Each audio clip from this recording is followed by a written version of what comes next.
तो आपके पास में एक जो खुलकर आएगी उसके अंदर में आपके ऐसे रोज एंड कॉलम्स बने हुए होंगे, कंटेनिंग सम रोज एज वेल एज सम कॉलम। इस एक एरिया को ऐसे आपके पास यहाँ पर मिलती है 3 शीट्स। यहाँ होता है शीट 1, शीट 2 एंड शीट 3। इस पूरे कॉम्बिनेशन को, जिसमें शीट 1, शीट 2, शीट 3 प्रेजेंट है, इस पूरे कॉम्बिनेशन को हम बोलते हैं workbook. Workbook, a single workbook is a combination of 3 worksheets. 3 अलग अलग वर्कशीट्स को इकट्ठा कर जो फाइल बनकर आती है उसे हम बोलते हैं वर्कबुक। और एक वर्कबुक के अंदर में हमारे पास कॉम्बिनेशन होता है रोज एंड कॉलम्स का। रोज आर गिवन बाय 1 2 3 4 5 6, ऐसे ऐसे हम आते जाते हैं, जो कि होते हैं 6000 तक, ठीक है। एंड रोज कॉलम में हम जाते हैं वो कॉलम्स के अंदर तो A B C से लेकर के ये आते हैं IV तक। IV तक में Z के बाद तो ये खत्म, Z के बाद फिर शुरू होता है A B A C, इस तरह से ये जाएंगे पूरे Z तक के। फिर शुरू होगा BA BB, ऐसे शुरू होंगे BZ तक के। फिर शुरू होंगे CA CB, ऐसे CZ तक के। एंड द लास्ट जो शुरू होगा IA IB, ऐसे शुरू होते तक ये जाएंगे IB। That means the last column जो हमारे पास यहाँ होता है वो होता है IB। तो रोज और कॉलम के कॉम्बिनेशन को हम कहते हैं वर्कशीट। एंड जो शीट्स का कॉम्बिनेशन बन जाता है उसे हम कहते हैं वर्कबुक। जब भी हम एक्सेल की किसी फाइल को सेव करते हैं तो उसके साथ में सेव के लिए एक्सटेंशन आता है .xls।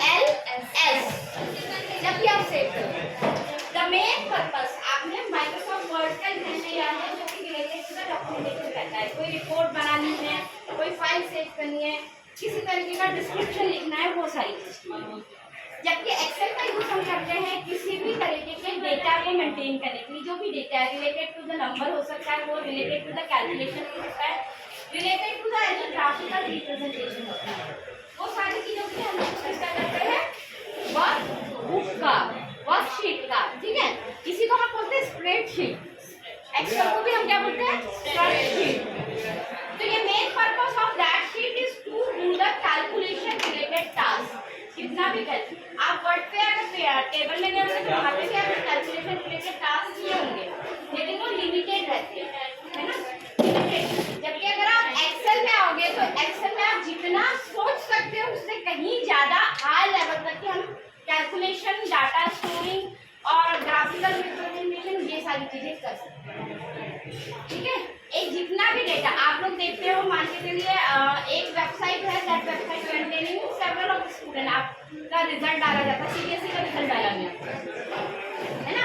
एक बार में ऑल ओवर इंडिया CBSE के कितने कैंडिडेट होंगे, बहुत नंबर ऑफ कैंडिडेट्स होंगे, है ना।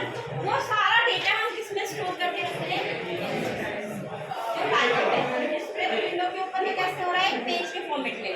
But back side the data storage इसमें हो रहा है आपके पास में बैकएंड पर, वो एक्सेल में। तो इस तरीके के डेटा स्टोरिंग के लिए हम इसका यूज करते हैं एक्सेल का। क्लियर है टू ऑल? लिखे, एक चीज और रहेगी, जो ये रहते हैं हमारे पर्टिकुलर एरिया इतना, इसको हम कहते हैं सेल। और हर सेल का एक एड्रेस होता है जिसे हम कहते हैं सेल एड्रेस, ठीक है। लाइक मैंने अगर ये वाला लिया सेल, तो इसका एड्रेस मैं कैसे निकालूंगी,